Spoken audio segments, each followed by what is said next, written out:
Hello दोस्तों, कैसे हो आप सब लोग। आज की इस वीडियो में हम बात करने वाले हैं मम्स के बारे में। मम्स को हिंदी भाषा में गलसुआ भी कहा जाता है।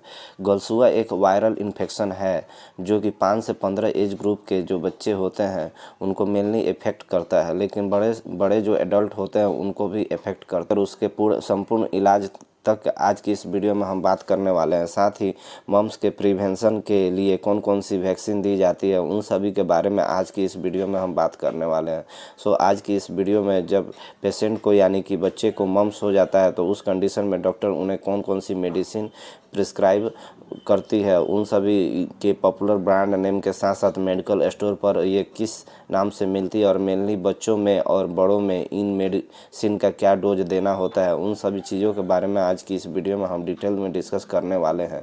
वीडियो बहुत ही यूजफुल होने वाली है। ऑल द मेडिकल स्टूडेंट जो कि आरएमपी डॉक्टर हैं या गांव में अपना क्लिनिक चलाते हैं या फिर जो नर्सिंग स्टाफ हैं उन सभी के लिए। आगे बढ़ने से पहले वीडियो को लाइक कर देना और चैनल पर अगर पहली बार विजिट करो तो चैनल को प्लीज़ सब्सक्राइब कर देना। चलिए वीडियो को शुरू करते हैं। और सबसे पहले अपन देखेंगे व्हाट इज मम्स, यानी कि मम्स क्या होता है, गलसुआ क्या होता है, उसका जनरल इंट्रोडक्शन सबसे पहले अपन डिस्कस करेंगे। जो बेसिकली मम्स होता है वो एक हाईली कॉन्जेकेटिव डिजीज कंडीशन है, यानी कि एक तीव्र संक्रामक बीमारी होती है जिसके होने का जो मुख्य कारण होता है वो वायरस होता है। यह बीमारी आरएनए पैरामिक्सो वायरस द्वारा होने वाली बीमारी होती है। जो मम्स बीमारी है यानी कि जो गलसुआ है वो एक वायरल इन्फेक्शन है जिसके होने का मुख्य कारण जो आरएनए पैरामिक्सो वायरस है उसके द्वारा यह होता है। ठीक है, यह जो बीमारी है यानी कि जो यह आरएनए पैरामिक्सो वायरस है ये मेनली जो सलाइवरी ग्लैंड होती है, आप इमेज में देख सकते हो बच्चों की सलाइवरी ग्लैंड और जो पेट्रोइड ग्लैंड होती है उनको मेनली यह इफ़ेक्ट करता है और इफ़ेक्ट करने के बाद उनमें सूजन उत्पन्न करता है।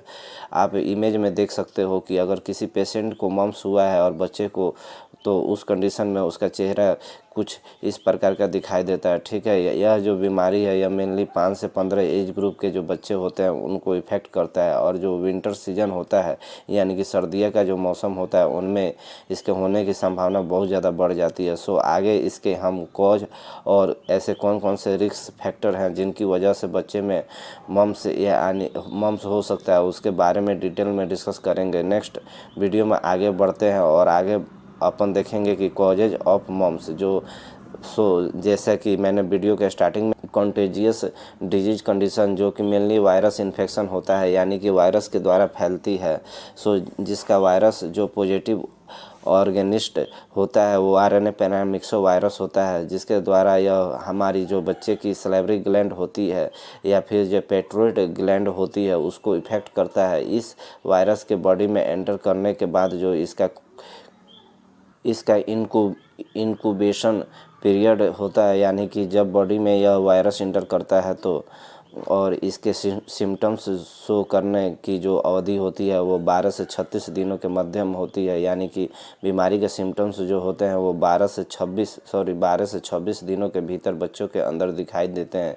यह एक ड्रॉपलेट इन्फेक्शन है, यानी कि जब बच्चा छींकता है या फिर उसका सलाइवा किसी अन्य बच्चे के यहाँ या फिर फैमिली मेम्बर के कांटेक्ट में आता है तो उसके होने की संभावना बहुत ज़्यादा बढ़ जाती है, क्योंकि यह एक कॉन्टेजियस डिजीज कंडीशन है। और यह एक वीडियो में आगे बढ़ते हैं और आगे अपन देखेंगे सिम्टम्स ऑफ मम्स, यानी कि बच्चे में अगर मम्स इफेक्ट करता है तो उस कंडीशन में क्या क्या सिम्टम्स होते हैं उनको एक एक करके डिटेल्स में डिस्कस करेंगे। सबसे पहले जो हमारा सिम्टम्स होता है, अगर बच्चा को कभी भी कोई inflammation, headache, nausea and vomiting, यह कॉमन सिम्टम्स होते हैं जो कि मम्स के पेशेंट में भी देखने को मिलते हैं। इसके अलावा एनोरेक्सिया, यानी कि बच्चे में भूख लगने की कमी लगेगी, उसको भूख नहीं लगेगी, यानी कि बेचैनी, रेस्टलेस बस, या फिर खाना चबाते समय उसको कान के पीछे की ओर दर्द होगा, मुंह खोलने से में उसको कठिनाई होगी, साथ ही मुंह खोलते समय उसको दर्द महसूस होगा। सलाइवरी ग्लैंड और जो पेट्रोइड ग्लैंड होती है बच्चों की, उनमें सूजन आएगी, उसका आकार बहुत ज़्यादा बढ़ जाएगा। या फिर अगर यह मम्स बड़ों में इफ़ेक्ट कर रहा है तो उस कंडीशन में ऑर्चिटिस की कंडीशन उत्पन्न हो सकती है। बड़ों में ऑर्चिटिस यानी कि इन्फ्लेमेशन ऑफ द टेस्टिस या फिर टेस्टिस में सूजन आना, यह वाली कंडीशन बच्चों में ना होकर ये बड़े में दिखाई दे सकती है।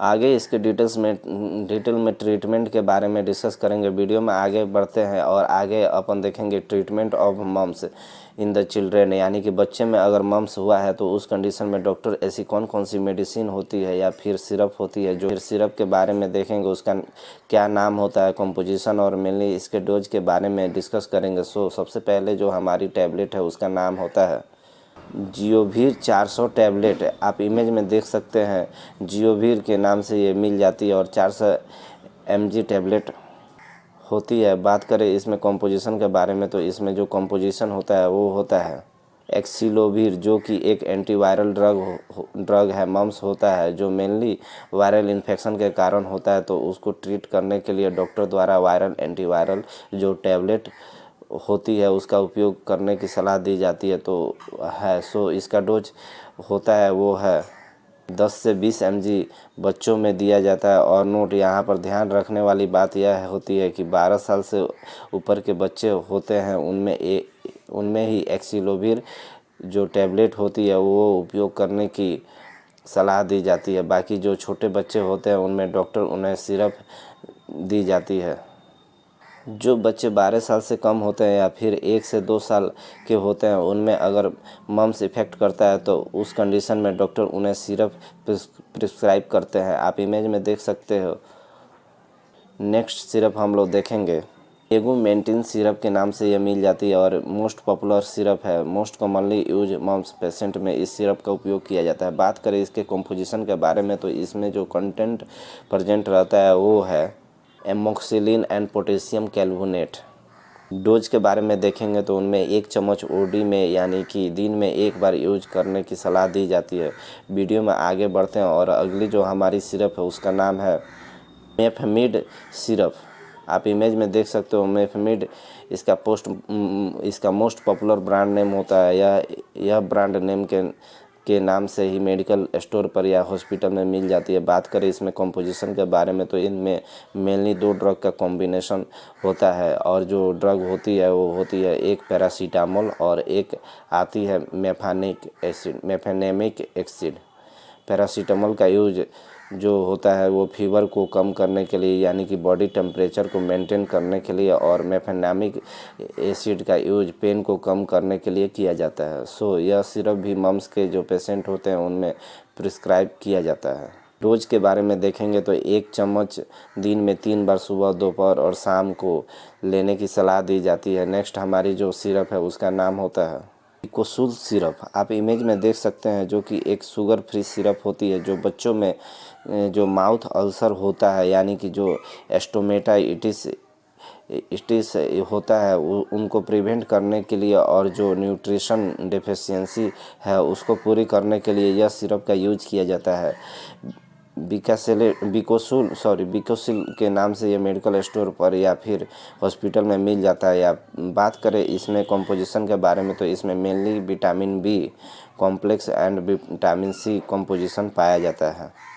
इस सिरप को 1 चम्मच ओडी में यानी कि ये दिन में 1 बार बच्चे को देने की सलाह दी जाती है। नेक्स्ट वीडियो में आगे बढ़ेंगे। आगे अपन देखेंगे treatment the mumps in the adult, यानी कि एडल्ट में अगर मम्स का इन्फेक्शन हुआ है तो वायरल इन्फेक्शन, तो उस कंडीशन में क्या ट्रीटमेंट दिया जाता है डॉक्टर द्वारा, उसके बारे में हम डिटेल में डिस्कस करेंगे। सो मम्स में जो सबसे पहले जो टैबलेट दी जाती है उसका नाम होता है मॉक्सिकाइंड 625 टैबलेट। आप इमेज में देख सकते हैं मॉक्सिकाइंड 625 के नाम से यह मिल जाती है। यह इसका मोस्ट पॉपुलर ब्रांड नेम है। ब्रांड नेम के नाम से ही हॉस्पिटल में या फिर मेडिकल स्टोर पर मिल जाती है। बात करें इसमें कंपोजिशन के बारे में तो इसमें मेनली 2 ड्रग का कॉम्बिनेशन होता है और जो ड्रग होती है वो होती है एमोक्सिलिन एंड पोटेशियम कैल्वोनेट। इसके बारे में देखेंगे तो 625 mg OD दिन में एक बार देना होता है। नेक्स्ट वीडियो में हम आगे बढ़ते हैं और आगे जो हमारा जो है नेक्स्ट है जीरोडिल SP टैबलेट। बात करें इसका कंपोजिशन के बारे में तो इसमें मेनली 3 ड्रग का कॉम्बिनेशन होता है और जो ड्रग होती है वो होती है एसिक्लोफिनाक एंड पैरासीटामोल एंड सेरिपिटाडोज। इसके यूज के बारे में देखेंगे तो यह पेन को कम करने के लिए, बॉडी टेम्परेचर को मेंटेन करने के लिए, साथ ही जो पैरोटेट ग्लैंड होती है, फिर जो सलेवरी ग्लैंड में सूजन आ जाती है उसको कम करने के लिए इस टैबलेट को दिया जाता है और इस टैबलेट को दिन में एक बार यानी कि OD में लेने की सलाह दी जाती है। नेक्स्ट वीडियो में आगे बढ़ेंगे और अगली जो हमारी टैबलेट है वो होती है डेक्सोना टैबलेट। आप इमेज में देख सकते हो जो कि एक स्टेरॉयड टैबलेट होती है, डेक्सोना के नाम से मिल जाती है। डेक्सोना इसका मोस्ट पॉपुलर ब्रांड नेम होता है जो कि हॉस्पिटल में या फिर मेडिकल स्टोर पर मिल जाती है। इसमें जो कंपोजिशन जो प्रेजेंट रहता है वो होता है डेक्सामीथासोन। इस टैबलेट का यूज बेसिकली अर्थराइट्स कंडीशन में किया जाता है। जब बड़े में मम्स का इन्फेक्शन होता है तो उसका जो रिस्क फैक्टर होता है वो अर्थराइटिस होता है यानी कि infection and inflammation of the testis या फिर टिस पर जो उसको सेवेरियन करने के लिए एक स्टेरॉयड टैबलेट का यूज किया जाना चाहिए जिसमें डेक्सामेथासोन या फिर बीटामेथासोन इन टैबलेट का यूज किया जा सकता है। इन टैबलेट का जो डोज होता है OD दिन में यानी कि दिन में एक बार लेने की सलाह दी जाती है। नेक्स्ट वीडियो में आगे बढ़ते हैं और आगे अपन कुछ इंस्ट्रक्शन के बारे में डिस्कस करेंगे जिससे मम्स जो डिजीज कंडीशन है उसकी सेवेरियन मम्स को कम किया जा सकता है या फिर उसको प्रिवेंट किया जा सकता है। जैसे कि अगर किसी बच्चे में या फिर एडल्ट में मम्स का वायरल इन्फेक्शन हुआ है तो उस कंडीशन में उसको गर्म पानी में नमक मिलाकर उसको घरारे करने की सलाह दी जानी चाहिए या फिर उसको कंप्लीट बेड रेस्ट यानी कि उसको पूरा आराम करने की सलाह दी जानी चाहिए। उसके साथ ही अगर बच्चे में हुआ है तो उसको आइसोलेट करना चाहिए। जैसे कि मैंने वीडियो के स्टार्टिंग में ही बताया था कि एक हाईली कॉन्टेजियस डिजीज कंडीशन है या फिर जो कम्युनिकेबल डिजीज है जो कि ड्रॉपलेट इन्फेक्शन द्वारा एक दूसरे में फैलती है, तो उस कंडीशन को प्रिवेंट करने के लिए बच्चों को आइसोलेट करना चाहिए। इसके साथ ही जो मम्स की वैक्सीन लगती है तो MMR यानी कि मम्स, मीसल्स और रूबेला इन तीनों ही डिजीज से उसको प्रिवेंट करती है। यह वैक्सीन 15 माह की एज में लगी है या नहीं लगी है वो सुनिश्चित करके पेशेंट को लगानी चाहिए। सो गाइज, उम्मीद करता हूँ कि वीडियो को आपको पसंद आई होगी। वीडियो पसंद आई हो तो वीडियो को लाइक कर देना और चैनल को सब्सक्राइब कर देना। Thank you so much. मिलते हैं नेक्स्ट वीडियो में।